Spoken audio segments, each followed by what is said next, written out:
सभी को और दूर दूर से आने वाले भाई भी सभी को गुरु वंत सिंह बाबा के चरणों में कोटि कोटि नमन करते हुए सबको जय शिवानाम करता हूँ। जय शिवानाम। आज इसी गुजरात की धरती के ऊपर, ये गुजरात की धरती देवभूमि है और उस भूमि को मैं नमन करता हूँ, वंदन करता हूँ और स्वागत करता हूँ, क्योंकि इस भूमि के ऊपर आने का मौका मिला हमको, इस लोगों को दर्शन करने का मौका मिला, इन लोगों से ये बातें सुनने की और सुनाने का मौका मिला। इसलिए सबको बहुत बहुत बधाई है, क्योंकि हमारे गांव से इस गुजरात गांव में दाढ़ी मजदूरी करने के लिए आए थे, लेकिन सब चीज़ करा है, लेकिन भगवान का नाम भी बहुत जोरदार करा है, इसलिए इनको भी बधाई देता हूँ। और आज अभी डावर महाराज ने भजन गा के सुनाया है, वो भजन गुरु चरण में जाना पड़ेगा, गुरु चरण में रहना पड़ेगा, क्योंकि इस धरती का नियम है कि इस धरती के ऊपर जो आता है वो उसी को गुरु चरण में जाना पड़ता है और गुरु चरण का जो नियम है वो लेना पड़ता है। क्योंकि ऐसा 33 कोटि देवी देवता को भी देखा अपन ने, सबका गुरु है। और डावर महाराज ने, मजन महाराज ने, इससे पहले टंटिया महाराज ने सबको बात सुनाया है, किसी को कुछ किस्सा के रूप में सुनाया है और किसी ने हमारी तत्व ज्ञान के ऊपर सुनाया है, किसी ने आत्मा ज्ञान के ऊपर सुनाया है और किसी ने भजन के ऊपर सुनाया है। ये बहुत अच्छी बात है, क्योंकि फिर टंटिया महाराज ने सुनाया है कि भाई भगवान को मानना जरूरी है और भगवान जो भी है ये सब भगवान का है, क्योंकि हमारा शरीर हमारे माता पिता ने दिया है, लेकिन जो शरीर में जो रहता है आत्मा और जीव, उनको परमात्मा ने दिया है। इसीलिए परमात्मा को भी मानना जरूरी है और परमात्मा की भक्ति करना जरूरी है, क्योंकि हमारा जीवन में सब चीज ठीक करने के लिए, क्योंकि इसमें हमारा संसार चलाने के लिए हमने कहाँ से कहाँ तक आया है, लेकिन वहाँ आते हुए भी भगवान नाम हमारे पास रहे हैं और वही लोग ने भगवान नाम को और भगवान की भक्ति कर रहे हैं। इसलिए बहुत बधाई से, क्योंकि आज डावर महाराज ने भजन बोला है कि गुरु चरण में जाना पड़ेगा, गुरु चरण में रहना पड़ेगा, और उन्हीं को आगे बोला है कि गुरु चरण की जो महिमा है वो बहुत भारी है। कैतर गई नौर और नारी, उनका कर्मों का फल है मिला है, उसको सत कर्म कमाने के लिए है। क्योंकि गुरु चरण की महिमा कोई छोटी मोटी नहीं है, गुरु चरण की महिमा बहुत भारी है। ये भजन बोल रहा है, ये हम नहीं बोल रहे हैं। और ऊपर से बोले हैं कि हमारा शरीर को बोला है कि जल कौन तत्व का तारा बजाए और कौन तत्व का करताल सुनाया और तेज तत्व का रंगला दिखाया। और शिव भक्तों को समझना पड़ेगा, क्योंकि शिव भक्ति को समझने के लिए ये तत्व द्वारा भजन बताया है। जल तत्व का हमारा शरीर में जल तत्व का प्याला पिलाया है, वायु तत्व से चलने सिखाया है और गुरु मन को समझना पड़ेगा। सप्त सागर से हुआ अपारा, सुन लेना ज्ञानी हमारा। मतलब इन्हीं सब सप्त सागर से जो पूरा अपार से सुन लेना ज्ञान हमारा। 10 खंड से अपार है गुरु वंत सिंह बाबा हमारा, क्योंकि गुरु वंत सिंह बाबा ने इन 10 खंड में हमको जो इन तत्वों का ज्ञान दिया है, क्योंकि वो पूरा विश्व ने हमारा शरीर में बताया है। और विश्व ने जो आकाश, वायु, तेज और जल और पृथ्वी, ये 5 तत्व है। 5 तत्वों से हमारा शरीर बनता है। 5 तत्वों से सभी 33 कोटि देवी देवता भी इसी चीज से बनता है। इसलिए 5 तत्व सबसे बड़े हैं और 5 तत्वों का ज्ञान सबको हमारा जीवन में बताना पड़ेगा। और हमारा शरीर ये 5 तत्व का है, और 5 तत्व हमारे शरीर में कहाँ रहता है और किस हिसाब से रहता है, कौन सा कार्य करता है, ये सारा चीजें तत्व ज्ञान के ऊपर बताया है। मजान महाराज ने बोला है कि तत्व का भी गुरु रहता है।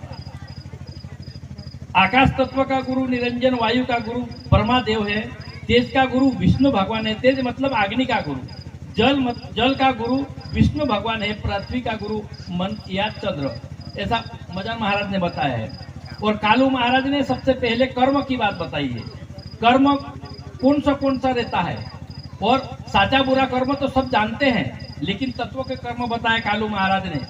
आकाश का कर्म नित्य कर्म, वायु का कर्म काम्या कर्म, तेज का कर्म निभितम कर्म, जल का कर्म है प्रचित कर्म, पृथ्वी का कर्म निश्चित कर्म। इन कर्म ये तत्व द्वारा कर्म करने की चीज है। इसीलिए इस कर्म को जब तक हम समझे नहीं, तब तक हम सही कार्य नहीं कर सकते हैं। इसीलिए हमारा कर्म सच्चा हो या बुरा हो, लेकिन यही कर्म हमको भोगना पड़ता है। तो अच्छा कर्म हमारा जीवन का साथ देता है, बुरा कर्म हमारा जीवन को बिगाड़ता है। इसीलिए कर्म सिर्फ गुरुदेव ने बताया है। इसीलिए ये कर्म करने की कोशिश करें, अच्छे कर्म करने की कोशिश करें, और अच्छे हिसाब से चलने की कोशिश करें, क्योंकि हमारा जीवन उतनी घड़ी तो ये महाराज ने कौन सा बता रहा था, कालू महाराज ने, कि इस धरती के ऊपर जो 100 रुपये लेके आए थे, लेकिन वो खर्चा किस हिसाब से करना, अच्छा काम के लिए करना है कि बुरा काम के लिए करना है। लेकिन अच्छा काम के लिए करेंगे तो हमें अच्छा फल मिल सकता है, लेकिन बुरा काम के लिए करेंगे तो बुरा फल मिल सकता है। ये हमारा जो करेंगे वो हम करेंगे, वो हमें ही भरना पड़ेगा, हमको कोई दूसरे नहीं भर सकते हैं। इस कारण से सबको यही कहना है कि भाई गुरु लगे रहो, गुरु चरण में लगे रहो, और जो गुरु वचन को नियम अच्छा करो और गुरु वचन को पालन करो। गुरु जो वचन है वो पालन करो, और हमारा संसार के लिए जो काम करने के लिए इस जगह पे आया है तो खूब काम करो और खूब पैसा कमाओ, लेकिन अच्छा काम करते रहो और अच्छे काम में लगाते रहो। यही विनती है, क्योंकि समाज हमारा कोई दूसरा अलग अलग चीज में, अलग अलग व्यसन में चले जाते हैं। इसलिए इस नशा मुक्ति का जो कार्यक्रम है, हमने उस नशा के ऊपर से सबको बताया है, और नशा को मुक्त करने के लिए ही यहाँ सत्संग और भजन रखा है।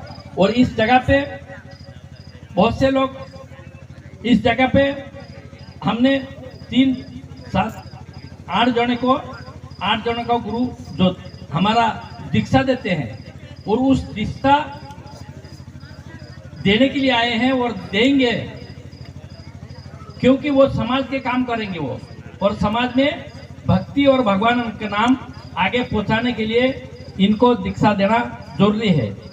इस कारण से हम ज्ञान तत्व जो सीखते हैं, तो क्यों सीखते हैं? क्योंकि तत्व का ज्ञान क्या है, तत्व का कर्म क्या है, तत्व का धर्म क्या है, तत्व का रहन सहन क्या है, स्वभाव क्या है, शक्ति क्या है, ये सारी चीजें हमें जानना पड़ेगा। सारी चीजें जानेंगे, तत्व का ज्ञान है, आकाश का ज्ञान, सोचना, मतलब आसमान से मतलब जो है वो आकाश का ज्ञान सोचो, पहले उसको बोलना नहीं, सबसे पहले सोचो, और सोचा हुआ चीज को वायु का ज्ञान से उसको आवरना पड़ेगा, और तेज का ज्ञान से उसको पूजा करनी पड़ेगी, और जल का ज्ञान, जैसा हर चीज का ज्ञान है, ज्ञान को समझकर चलना है। और ज्ञान को समझकर नहीं चलेंगे तो हमारी गाड़ी उल्टी भी हो सकती है। इसीलिए हम ज्ञान जितना है उस ज्ञान के समझकर अपनी कार्य आगे बढ़ावे और आगे चले। इसलिए हम जो भी यहाँ पे जितना लोग बैठे हैं, ये सब नहीं ज्ञान नहीं है, ऐसी बात नहीं है, सबके पास ज्ञान है और सब ज्ञानी लोग हैं, लेकिन किसी को ज्ञान पहचान कमाता है। इसलिए ज्ञान को पहचान करने के लिए हमको गुरु करना पड़ता है। ज्ञान जब तक हम गुरु नहीं करेंगे तब तक हमको ज्ञान नहीं मिल सकता है, और ज्ञान की पहचान नहीं मिल सकती है, और उसका कार्य कैसा करना है वो कार्य करना बताता है। गुरु एक मार्ग बताता है, गुरु एक रास्ता बताता है, गुरु एक हमारा विवेक और विपरीत के ऊपर जाने से बताता है। विवेक के ऊपर जाना है, विपरीत के ऊपर नहीं जाना है। हमारी बुद्धि का दो धार है, एक धार, दो धार में एक धार के ऊपर विवेक रहता है, एक धार के ऊपर विपरीत रहती है। लेकिन हमारा जो मन है, हमारा शरीर है, हमारा जो ज्ञान है, तो विपरीत के ऊपर नहीं जाए, विवेक के ऊपर जाए। जो विवेक के ऊपर जाता है तो वो अच्छा काम करता है, और जो विपरीत के ऊपर जाता है तो खुद की मान और खुद मर्यादा में रहता है, इस तरह की कोई मान नहीं करते हैं। इसीलिए खुद को बड़ा बनता है, वो विपरीत के ऊपर जाता है, और सबको बड़ा देखता है, वो विवेक के ऊपर जाता है। और सबको कम से कम इस बात को समझने और समझाने के लिए आता है। इस कारण से हमारा शरीर में हमको मिलता है, हमारे को आकाश तत्व से अंतःकरण हमारा मिलता है, चित्त मिलता है, अहंकार मिलता है, बुद्धि मिलती है। आकाश तत्व का अंतःकरण, चित्त और मन और बुद्धि यानी अहंकार, ये चीजें हमें आकाश तत्व से मिलता है। वायु तत्व से हमको मिलता है हमारा शरीर को प्राण मिलता है, प्राण, अपान, अंदान, समान, व्यान, ये वायु तत्व से मिलता है। और तेज तत्व से नाक, कान, नेत्र, जीभ, त्वचा, ये तेज तत्व मिलता है। जल तत्व को शब्द मिलता है, शब्द स्पर्श मिलता है, रूप मिलता है, रस मिलता है और गुधा मिलता है। इसे ये तत्व द्वारा हमको सब चीज मिलती है। इसीलिए हमारे गुरुदेव हम तत्वों के ऊपर ध्यान देना। और जो तत्व 110 सीखते हैं तो उसको हमने गुरु की जो मान देते हैं, गुरु को जो पद रहता है, गुरु की जो दीक्षा रहती है उसको देते हैं। लेकिन गुरु दीक्षा चलाने वाले को भी मेरा ये कहना है कि गुरु जो गुरु पद लेते हैं, गुरु पद ले रखे हैं और पहले भी ले रखे हैं, लेकिन कहते हैं कि नहीं कि बोलते हैं कि भाई सबसे पहले एक मान की फकीरी रहती है गुरु बनने के लिए, एक ज्ञान की फकीरी रहती है और एक धन की फकीरी। लेकिन जो गुरु बनता है वो मान और धन की फकीरी कभी जिंदगी में नहीं लेना, ये ज्ञान की फकीरी लेना। तो ज्ञान हम आगे देख के बता सकेंगे और आगे चला सकेंगे, क्योंकि सत्संग चलाने के लिए हमको ज्ञान की जरूरत पड़ती है, मान की और धन की नहीं। और मान हमको होना भी नहीं और धन हमको होना भी नहीं, लेकिन ज्ञान जरूर होना, ज्ञान लेना की कोशिश करना। क्योंकि जब ज्ञान लेंगे वो आगे बढ़ेंगे और आगे चलेंगे और सत्संग करके बताएंगे और दूसरे को भी सत्संग सुनाएंगे। क्योंकि ज्ञान सुनाने का काम आता है, ज्ञान समझाने का काम आता है, ज्ञान हमको आगे बढ़ाने का आता है। और ज्ञान जो लेता है, ज्ञान का जो धन जिसको मिलता है वो आज क्या इस जन्म में नहीं, कोई जन्म तक खत्म नहीं होता है। ज्ञान जितना बांटते हैं उतना बढ़ता है, लेकिन जो धन जितना दूसरों को देते हैं उतना कम पड़ता है।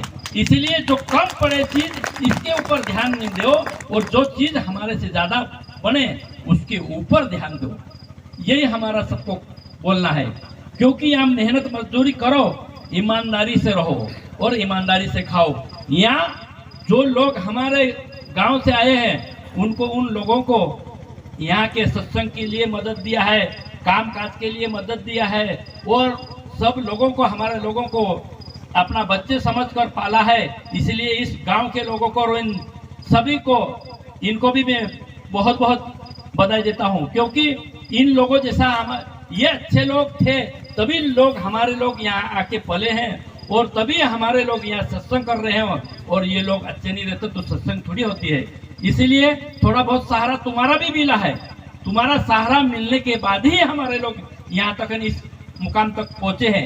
अगर तुम्हारा सहारा नहीं मिलता तो यहाँ तक कभी पहुंच नहीं सकते हैं। इस कारण से तुम बहुत बहुत बधाई देने का पात्र है। क्योंकि यहाँ तो नहीं तो हमारी लोगों की बात नहीं सुनते तो कभी सत्संग थोड़ी होती, सत्संग कभी नहीं होती। क्योंकि हमारे लोगों के पास हमारे पास है क्या।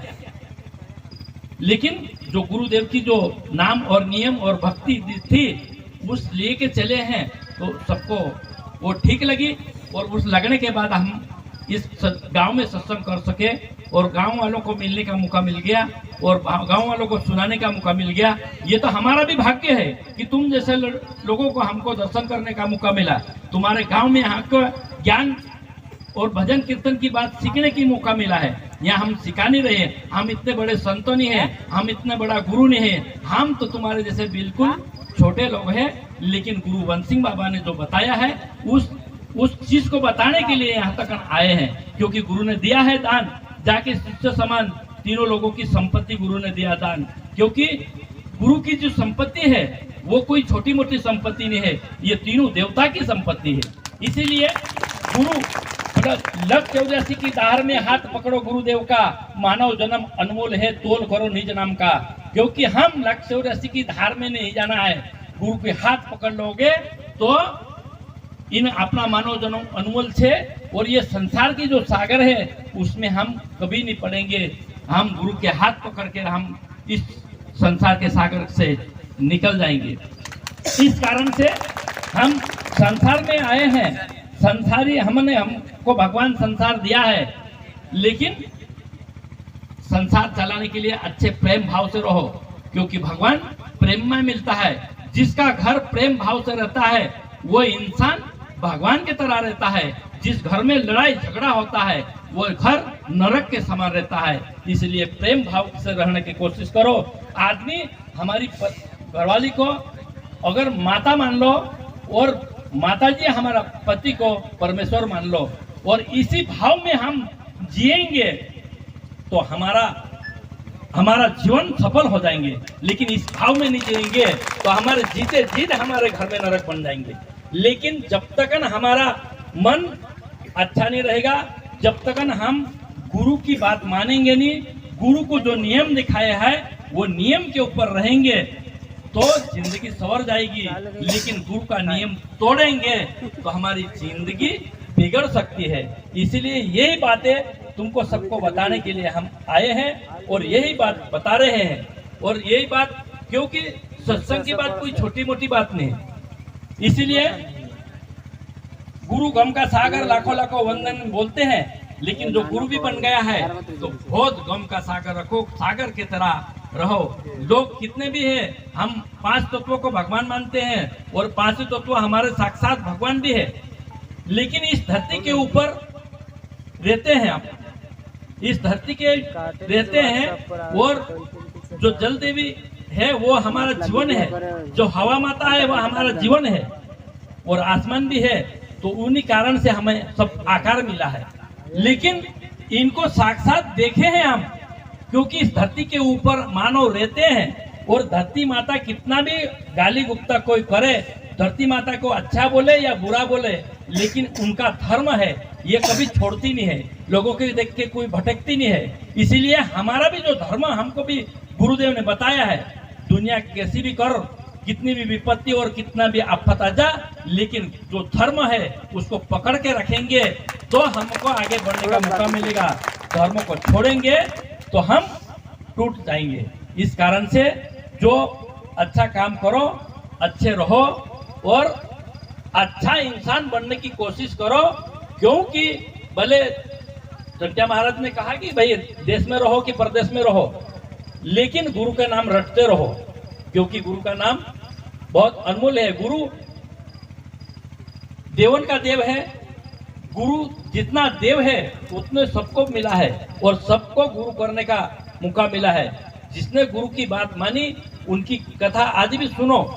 जिसने माता पिता राम भगवान को अपन बोलते हैं, लेकिन माता पिता की बात सुनकर माता पिता की मर्यादा में रहना, गुरु की मर्यादा में रहना और भाई भाई से कैसा रहना, ये रामायण बताती है हमको। खाली पढ़ने और लड़ाई झगड़ा देखने के लिए नहीं रामायण है, रामायण को तो हम जानने के लिए है। रामायण कम से कम राम भगवान खुद राजा का बेटा है और सोना चांदी के थाली में खाता है, लेकिन उसको समय मिली एक दिन तो वो वन में जाके 14 साल रहा और वन में इतनी आफत उनको आई कि वन में जाने के बाद उनकी माता सीता को हरण हुई, लेकिन मदद तो उनके पास मांगता तो उनके पास हजारों सैनिक थी, लेकिन उनके ससुराल में देखो, जनक राजा के पास हजारों सैनिक थी, राजा दशरथ के पास हजारों सैनिक थी, लेकिन इनके पास मदद क्यों नहीं मांगा? लेकिन जंगल में रहे थे एक वानर, उनसे मदद लेके हमारा धर्म का पालन करा उन्होंने। वही धर्म हमें सिखाता है, क्योंकि भगवान राम होके भी ये वनवास कर सकता है, तो हम मानव तो है, इतना वनवास तो नहीं कर सकता, लेकिन नाम तो जरूर ले सकते हैं। नाम लिया तो सभी लिया, सभी शास्त्र का भेद, बिना नाम के नरक गया पढ़ता था चारों वेद। चार वेद पढ़ने के बाद भी हमें नाम भगवान का नहीं मिला तो हम नरक जा सकते हैं। लेकिन जो नाम लिया तो इस नाम के पीछे सारा चार वेद भी आ गए और सब चीज आ गया। नाम लिया तो सब संसार में जितना है ज्ञान उतना सब आ गया समझो, लेकिन बिना नाम से ये कार्य करेंगे तो कभी सफल नहीं होंगे। इस कारण से जो चीज रमेश दावर ने कहा है कि हर काम इस नाम से किया जाता है। धरती के ऊपर सोते हैं तो नाम लिया जाता है, स्नान करते हैं तो नाम लिया जाता है, खाना बना के खाते हैं तो नाम लिया जाता है, और घूमना फिरना है वो भी भगवान का नाम लिया जाता है। क्योंकि इस धरती की दोष नहीं रहना है, ये जो भी काम करे तो भगवान के नाम से करो और काम को पूछ के करो। मतलब जिसका नाम लिया वो काम हम पूछ के करते हैं, लेकिन काम करने के पहले हमारा नाम और नियम और भक्ति ये अलग अलग नहीं होना चाहिए, ये एक साथ रहना चाहिए। और ये एक साथ रहेगा तो एक साथ अच्छा काम करेंगे। अगर ये अलग अलग ये अलग अलग हो जाएगा, नियम अलग जाएगा, नाम अलग जाएगा, भक्ति अलग जाएगी, तो कुछ काम होने वाला नहीं है, ये हम और नीचे चले जाएंगे। इस कारण से ये चीजें संभाल के रखो। गुरुदेव के वचन को रखना संभाल के। गुरु वचन में बहुत गहरा राज है, क्योंकि दीपक जलाते हैं अपन तो प्रकाश तो होता ही है। दीपक जले तो तब न जागे, ऐसा कभी नहीं हो सकता है। दीपक जलाए तो जरूर प्रकाश हो गया। बीज बोएंगे तो जरूर उगेंगे, बीज बोएंगे तो उगेगा जरूर। बीज बोए और अंक न फूटे ऐसा कभी हो ही नहीं सकता। कर्म करे और फल हमके नहीं मिले ऐसा कभी नहीं हो सकता। कर्म करेंगे तो फल जरूर मिलेंगे, इसीलिए कर्म करो तो अच्छा कर्म करो। क्योंकि लक्ष्मण रेखा सच्ची होगी तो हमारे पास रावण कभी आ नहीं सकता है, लेकिन जिसकी लक्ष्मण रेखा कमजोर होगा तो हमारे पास रावण के रूप में काम आएगा, क्रोध आएगा, लोभ आएगा, लालच आएगा। ये काम क्रोध लोभ लालच है, ये विकार हमारे शरीर को करते हैं, बिगाड़ते हैं। लेकिन इन विकार को हम कोई मार नहीं सकते हैं, भगा नहीं सकते हैं, लेकिन कंट्रोल जरूर कर सकते हैं। क्योंकि कंट्रोल किस हिसाब से कर सकते हैं कि जो गुरु ने नाम दिया है, जो गुरु ने भक्ति दी है, इस चीज से हम इसे कंट्रोल कर सकते हैं। और कंट्रोल करेंगे तब जाके हमें अच्छा मौका मिलेगा, अच्छा काम करेंगे अपन। लेकिन इसको कंट्रोल नहीं करेंगे तो नहीं होगा। हर मानव जितना है वो मानव सब एक है, क्योंकि मानव कोई अलग अलग चीज नहीं है, लेकिन मानव का विचार अलग अलग है। विचार क्यों अलग अलग हो जाता मानव का? क्योंकि मन, हमारा मन जैसा तुम्हारा भी मन है, हमारा जीव जैसा तुम्हारा जीव है, हमारा शरीर जैसा तुम्हारा शरीर है, हमारा जो शरीर में जो 5 तत्व लगा है ये सबका शरीर में लगा है। लेकिन सबका शरीर में लगते हुए भी लोगों का विचार अलग अलग क्यों जाता है? क्योंकि अलग अलग इसलिए जाता है कि जैसा संगत करता है वैसा ही इनका मन सीख जाता है। क्योंकि कोई व्यसन करने वाले के संगत जाता है तो वो उनका मन व्यसन करने लग जाता है। जो भक्ति के साथ जाता है तो उनका मन भगत के तरफ जाता है। जो जैसा संगत करे वैसा उनको मिलता है। इसीलिए गुरुदेव ने कहा है कि संगत अच्छी करो, अच्छी संगत करेंगे, अच्छे इंसान के साथ रहेंगे तो अच्छा संस्कार मिलेगा और हमारा विचार भी अच्छा रहेगा। इसीलिए सत्संग में जुड़े रहो, लगे रहो। सत्संग में अगर जुड़ते रहो, सत्संग सुनते रहो, गुरु शब्दों का पालन करते रहो तो हमारा मन में कभी खोट विचार नहीं आ सकता है। क्योंकि इस कलयुग में लोग बोलते हैं कि इन कलयुग में लोग काल आता है और काल हमें हमारी बुद्धि को भ्रष्ट करता है, इसीलिए बोलते हैं लोग। लेकिन कलयुग में काल नहीं आता, कलयुग में कला आ रही है इस समय में। क्योंकि सबके पास कला, देखो कलयुग में कितनी भारी कला हो रही है। तो इस कलयुग में छोटी मोटी कला नहीं है। देखो अपना मोबाइल देखो तो कोई अनेक भांति कला सीखने को मिली है, अनेक भांति कला देखने को मिली है। तो कलयुग नहीं बोलते हैं, इसको कला का युग बोलते हैं। इसलिए कला का युग है ये, इसीलिए कला अच्छी मिल रही है, अच्छा करो, लेकिन भगवान का नाम है वो मत भूलो। इसीलिए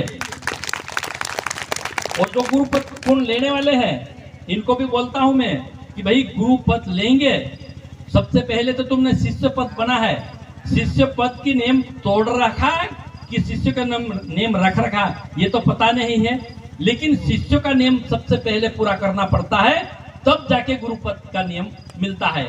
और गुरु पद मिलता है तो उसको कोई बहुत बड़ा राजा और महाराजा नहीं बनाया जाता है, इसको बनाया जाता है बोले गुरु ने बात सिखाई, मुझे फकीर बनाई, क्योंकि गुरु ने जी बात सिखाई है उस बात को हमने हमारे फकीर बनाया है। चीता काप की कपनी डाली, हाथ में चिमटा झोली, मतलब इन लोगों को बड़ा बनाने के लिए नहीं, जो हमने जो कपनी डाली है उसमें हाथ में और चिमटा और झोली लेके सत्संग की बात दुनिया को बताने जाना पड़ेगा। हम इतना बड़ा गुरु है ऐसा नहीं, इतनी घड़ी मैंने बोला कि नहीं, भले चिता हाथ में झोली लेके जाना, लेकिन धन की और मान की प्रयाली मत लेना, ज्ञान की लेना। अंत किसी को भले हाँ मेरे को मान नहीं मिला है, मेरे को धन नहीं मिला है, मेरे को ये नहीं मिला है, ये गुरु की भाषा नहीं है, सत्संग की भाषा नहीं है। ये सत्संग की भाषा है सबसे छोटा बनकर रहो, बड़ा बनकर मत रहो, छोटा बनकर चलो, क्योंकि नीचे चलेंगे तो गिर भी जाएंगे तो लगेंगे नहीं, लेकिन जितना ऊंचा चलेंगे तो ज्यादा गिरेंगे तो ज्यादा लगेंगे, क्योंकि टूट फूट भी हो सकती है।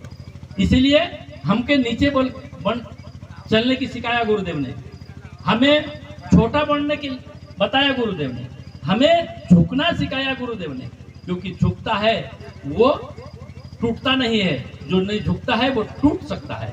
इसीलिए झुकना सीखो और एक दूसरे की बात को समझना सीखो और दूसरे की मान और मर्यादा रखो, और हमें एक दूसरे को सहयोग करो। और किसी को छोटा है न किसी को बड़ा है, इस संसार में तो कोई बड़ा नहीं छोटा नहीं है, इन संसार में सब बराबर है, लेकिन जिसके पास अच्छा कर्म है वो बहुत बड़ा है, जिसके पास कर्म गलत है वो उसको बहुत कमजोर है। इस कारण से हम जितना भी यहाँ पे हमारे गुरु भाई ने बात बताई और जितनी भी बात सुनी तुमने, और आज हमारा कार्य अभी गुरुपद देने का है, इसीलिए हम सबसे पहले गुरुपद वाले आप कौन कौन ले रहे हैं वो हमारे लोग इनकी परीक्षा लेंगे अभी, और उनको पूछ भी सकते हैं हम कोई शब्द, वो बताना भी पड़ेगा, क्योंकि हमको बताएंगे तो आगे दूसरे को बताएंगे, हमको नहीं बताएंगे तो दूसरे को कैसा बताएंगे वो। इस कारण से उन्हें हमें पूछने पड़ता है, उन्हें उसको हमने हमारी परीक्षा भी होती है और उनको हम मार्ग दिखाएंगे, क्योंकि मनमानी तो नहीं कर सकते हैं, गुरु बनते हैं वो, तो गुरु की दर्जा बहुत बड़ा होता है। इसीलिए उनको सबसे पहले हमारा जो शर्त है वो समझाना पड़ेगा, इसके बाद हमारी मर्यादा में कैसा रहना और गलत काम कैसा नहीं करना उनकी शपथ भी दिलाना है।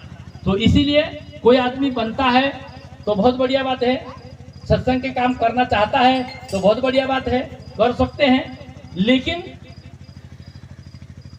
तुमको मैं बता दिया हूं कि मान और धन दो चीज किसी से मांग नहीं सकता है, क्योंकि वो मिलता है जरूर, लेकिन गुरु तरफ से ये चीजें प्रतिबंध है इसमें, मान और धन में। और जो ज्ञान में फुल छूट है, क्योंकि उसको जितना लेना चाहता है वो ले सकते हैं, जितना बांटना चाहता है उतना बांट सकते हैं, और जितना अच्छा लोगों को बताना चाहता है उतना बता सकते हैं, और जितना घूमना चाहता है उतना घूम सकते हैं, और जितना देश में जाओ या प्रदेश में जाओ या कहाँ भी जाओ कर सकते हैं, लेकिन दो चीज के ऊपर प्रतिबंध है, दो चीज को नहीं कर सकते। इस कारण से और उनको बनाना तो है, लेकिन इनका ज्ञान भी कम से कम थोड़ा बहुत तो देखना पड़ेगा। और मैं देखूंगा, ऐसी बात नहीं, हम गुरु भाई कौन भी उनको पूछ सकते हैं, कौन भी बात बता सकते हैं। और दूसरे अभी मैं इतना कहकर बंद करता हूँ, मुझे कोई बोलने चालने में भूल हो तो माफ कर देना, क्योंकि हमारे गुरु भाई ने हर बात में बताया है और हर बात तुमको समझाया है, और समझाने के बाद आगे का कार्य क्या करना है वो तो हमारा गुरु भाई ने बताएंगे, लेकिन कोई बोलने चालने में भूल हो जाती है तो तुम सबको मिलकर माफ कर देना, क्योंकि कालू महाराज ने इस गुजरात की धरती के ऊपर बहुत सत्संग की गंगा बही है और सत्संग की गंगा बहाते बहाते बहाते एमपी से गुजरात तक लाया है। ये कालू महाराज का कार्य है, इसीलिए कालू महाराज को भी बहुत बहुत बधाई देता हूं मैं, क्योंकि कालू महाराज ने ही इस अलग को जगाया है और सबको समझाया है और सबको भक्ति हमारे घर घर और हर इंसान तक पहुंचाने का काम किया।